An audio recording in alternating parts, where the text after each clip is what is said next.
अब हम लोग करेंगे क्वेश्चन नंबर 278। इसमें आपको एक चतुर्थांश दिखाई दे रहा है, चतुर्थांश ए सी एफ बी, और जो पॉइंट डी है वह लाइन ए बी का मिड पॉइंट है। यहाँ पर एक आपको सेमी सर्कल और एक कंप्लीट सर्कल रेड कलर का आपको दिख रहा है। यहाँ पर गिवन है कि अगर ए बी का लेंथ 2 सेंटीमीटर है तो आपको निकालना है रेड सर्कल का रेडियस क्या होगा। तो चलिए हम लोग इसे अब सॉल्व करना स्टार्ट करते हैं। पर अगर आपको इस तरह के फिगर एग्जाम में दिखे तो आपका पहला स्टेप होना चाहिए, आपको एक राइट एंगल ट्रायंगल बनाना है, और राइट एंगल ट्रायंगल बनाने के बाद आपको पाइथागोरस थ्योरम यूज करके आपको उसे सॉल्व करना है। तो पहले यहाँ पर हम लोग जो सॉल्व करेंगे एक जनरल अप्रोच के अनुसार, और फिर उसके बाद हम लोग पुट कर देंगे ए बी का वैल्यू 2 सेंटीमीटर, और फिर उसके बाद हम लोग निकालेंगे रेड सर्कल का एरिया क्या होगा। अब हम लोग को जो पहला टारगेट है यहाँ पर कि आपको ढूंढना है एक राइट एंगल ट्रायंगल, पहला स्टेप। दूसरा आपको क्या प्रॉपर्टीज यूज करना है, बस आपको ध्यान में रखना है कि जब दो सर्कल एक दूसरे को टच करे तो ये जो टचिंग पॉइंट है और दोनों का जो सेंटर है, यह तीनों पॉइंट एक सीधी रेखा में स्थित होता है। बस इन दोनों बातों का यूज करके हम लोग इस क्वेश्चन को सॉल्व करेंगे। तो चलिए अब हम लोग सॉल्व करना स्टार्ट करते हैं।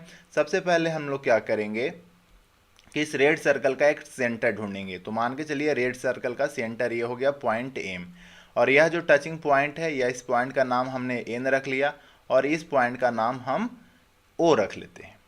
फिर हम मान के चले कि ओ से बी तक का जो डिस्टेंस है, यानी कि जो सेमी सर्कल का जो रेडियस है वह है कैपिटल आर, तो डी से ओ तक की जो लेंथ है यह भी हो जाएगी आर। अब चूंकि डी से बी तक की जो लेंथ है यह टोटल 2r हो गया, तो ए से डी तक की जो लेंथ है यह भी बन जाएगा 2r।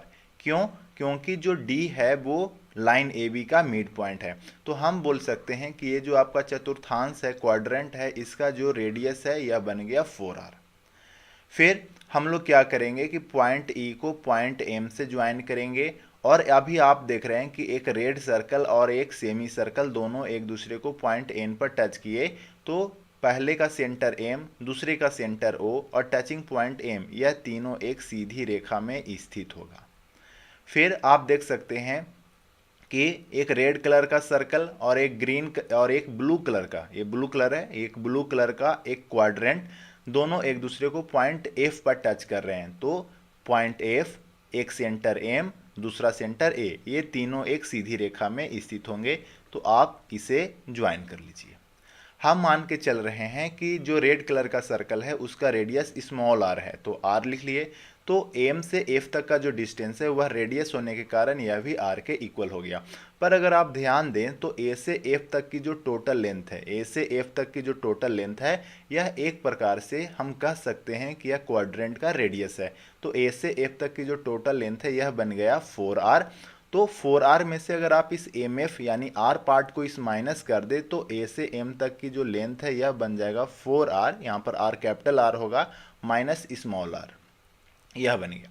फिर हम लोग क्या करते हैं कि अगर m से n तक की जो लेंथ दिखनी है, तो ये तो बड़े सर्कल का रेडियस है, तो ये स्मॉल r के बराबर हो गया, और d से o, n से o जो है वह d से o के बराबर होगा, क्योंकि यह सेमी सर्कल का रेडियस है, तो यह कैपिटल R हो गया।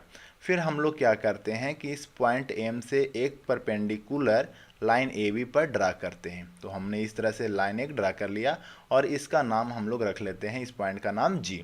अब आप देख सकते हैं कि ये जो एंगल होने वाला है या 90 डिग्री, क्योंकि यह एक टेंजेंट है और यह रेडियस है, तो ये 90 डिग्री, क्वाड्रेंट का पार्ट होने के कारण यह वैल्यू 90 डिग्री, और ये परपेंडिकुलर ड्रा की और ये भी 90। तो ये एक प्रकार से आपका एक रेक्टेंगल बन गया। तो अगर m से e तक की जो लेंथ है यह स्मॉल r है, तो a से g तक की जो लेंथ है यह स्मॉल r बन गया। अब आप देख सकते हैं कि a से o तक की जो लेंथ है यह टोटल 3r है। टोटल यहाँ से a से b तक 4r है, जिसमें o से b तक r है। अगर आप इस पार्ट को माइनस कर लेते हैं तो a से o तक की लेंथ हो जाएगी 3r। अब उस 3r में से अगर आप a से g तक की लेंथ माइनस कर दें तो g से o तक की जो लेंथ है यह बन जाएगा 3r माइनस r। अब यहाँ पर आपको दो राइट एंगल ट्रायंगल दिख रहा है, एक ट्रायंगल ट्रायंगल एम ए जी, और दूसरा राइट एंगल ट्रायंगल दिख रहा है ट्रायंगल एम ओ जी। अब इन दोनों केस में देखते हैं तो ये क्या है, एम जी परपेंडिकुलर है, और एक में 90 के सामने आपका जो लेंथ है 4r माइनस आर, दूसरे में 90 के सामने जो लेंथ है वह है small R plus capital R, और एक में बेस है आर और दूसरे में बेस है 3r माइनस आर। आप देखिए इसे इस तरफ बना लीजिए। एक लेंथ है आपका 4r माइनस स्मॉल आर, दूसरा लेंथ है r, एक है r प्लस आर और एक बेस है 3r माइनस आर।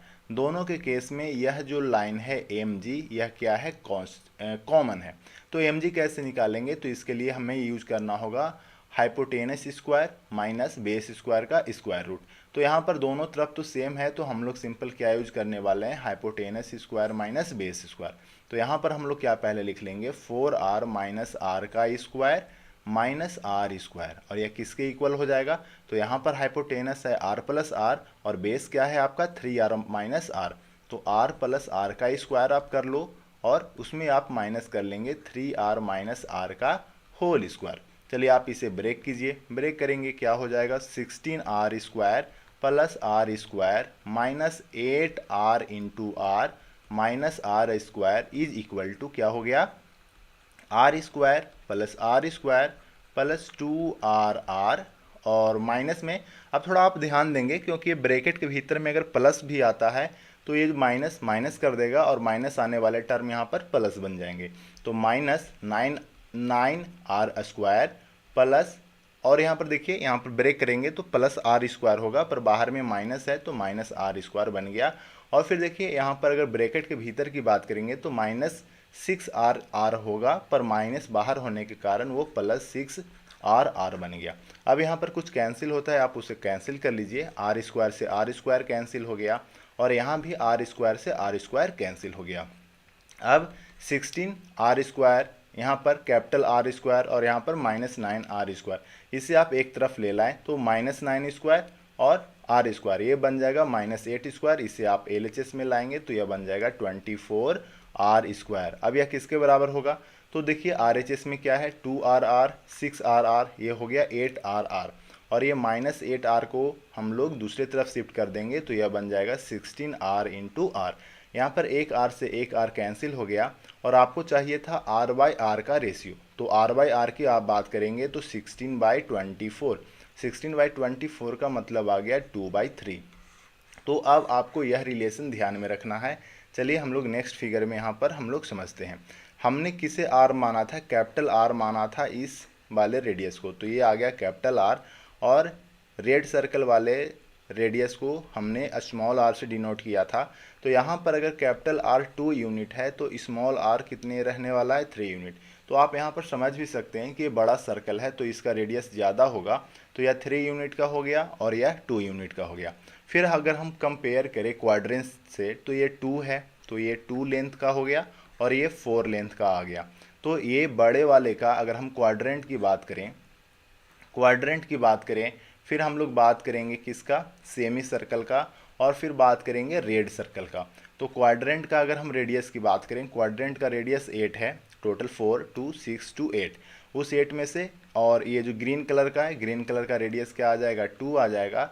तो ये जो रेड कलर है, रेड कलर का रेडियस कितना आ जाएगा, 3 आ जाएगा। तो आप सिंपल इन दोनों का भी आप रिलेशन याद रख सकते हैं कि ये 2 यूनिट का होगा तो ये 3 होगा, 2 और 3 का रिलेशन चलेगा। ये छोटा है तो छोटे वाले का कम हो गया और बड़ा है तो ये बड़े वाले का ज़्यादा आ गया। अब हम लोग चलते हैं आज के क्वेश्चन पर। क्वेश्चन नंबर 278 में क्या था, AB का लेंथ 2 था। तो अगर ये AB का लेंथ अगर 2 यूनिट है और आपसे पूछा जा रहा है रेडियस ऑफ रेड सर्कल, ये वैल्यू पूछा जा रहा है, तो आपको ये रिलेशन क्या पता था, 8 और 3 का रेशियो चल रहा है। तो यहाँ पर क्या वैल्यू आ जाएगा, 2 × 3/8, या जो वैल्यू है वो किसके बराबर आ गया, 3/4 के इक्वल।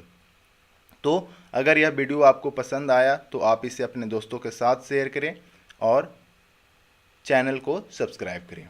ठीक है, तो मिलते हैं नेक्स्ट वीडियो में। तब तक सभी आप अपना ध्यान रखें और अच्छे से पढ़ाई करें।